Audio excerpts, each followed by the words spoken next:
Good day and welcome to this edition of Focus On. I am Moik Peterson. Gauteng Acting MEC of Infrastructure Development, Jacob Mamabulo, delivered the 2022-2023 budget speech. The speech outlined the role the department plays in the construction of smart schools for 21st century learning, quality facilities in hospitals and clinics to help improve the quality of health of communities, and public libraries to ensure universal access to learning and development. Joining me now to expand on some of these highlights is Mmakwena Selepe, Gauteng Deputy Director General for Infrastructure Development and Property Management. At the beginning of a new season, beginning of a financial year is an opportune moment where we lay down our plans, our commitments, and which clearly communicates to our stakeholders in terms of what we're going to deliver. And in the main, it's critical to know that the department is a support institution to all client departments in the province in terms of infrastructure development, property management, and then as well in terms of coordination of EPWP. So this basically reassures and reconfirms and reaffirms commitment to that support in terms of ensuring that we put in place capacity to develop schools, develop social infrastructure that supports all other departments, development and maintenance of hospitals, and as well in that process we'll be creating jobs.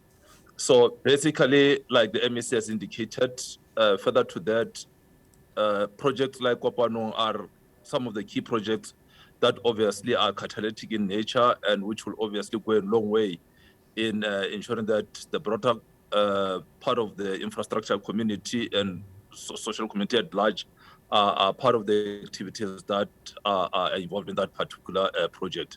So this is a moment whereby we want everybody to join hands with us as we move to ensure that this infrastructure is delivered. And as well, those who are participants, people get ready. The contractors, subcontractors get ready to participate. And then, of course, as well, caution those who would want to cause disruptions on our sides, that we've got partnerships with the law enforcement agencies, whereby if people become unruly, they will deal with that. But as well, we want to reassure members of the communities that we as well will continue to partner with them through our social facilitation processes, partner with municipalities and other stakeholders to ensure that our processes are seamless and help us meet the commitments that we make.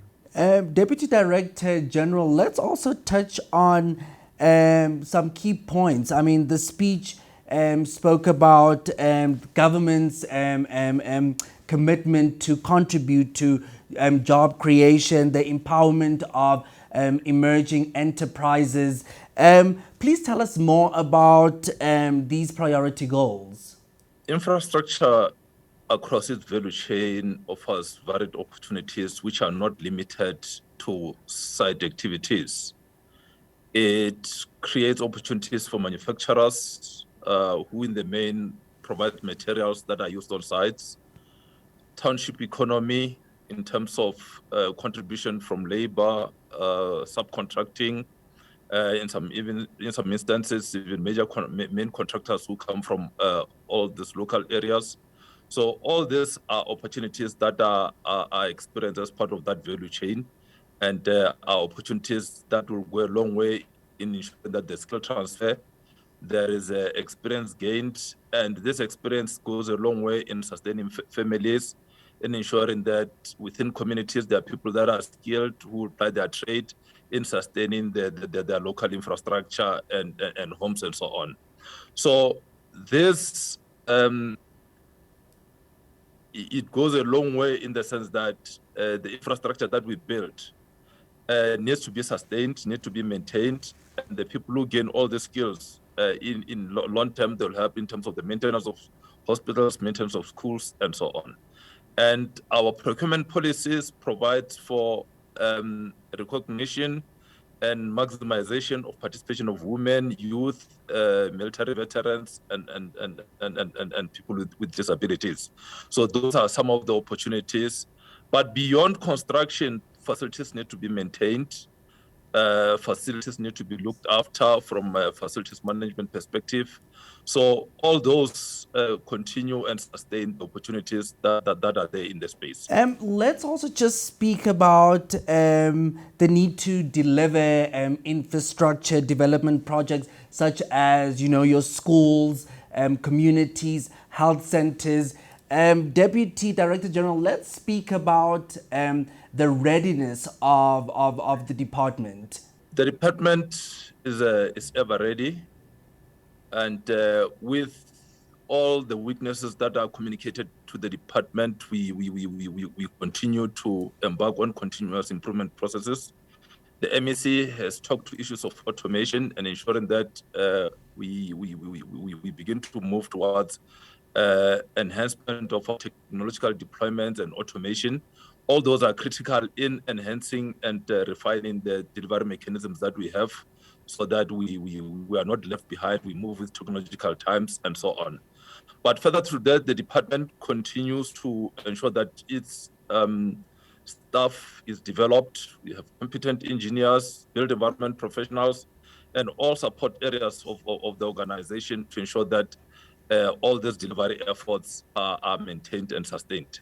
Deputy Director General, before we conclude this conversation, how do we then also, involve the communities, with these projects, and how can they help?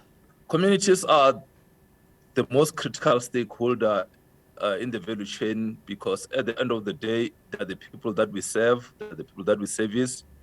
They are our ultimate bosses, and their role is very critical from the time projects are initiated to delivery and post-delivery, in the sense that during construction and planning, we need to ensure that their needs are well incorporated and represented.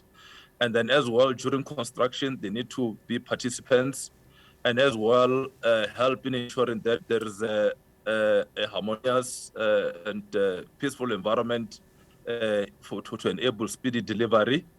And then as well, post-construction, they need to help in ensuring that these facilities are properly protected.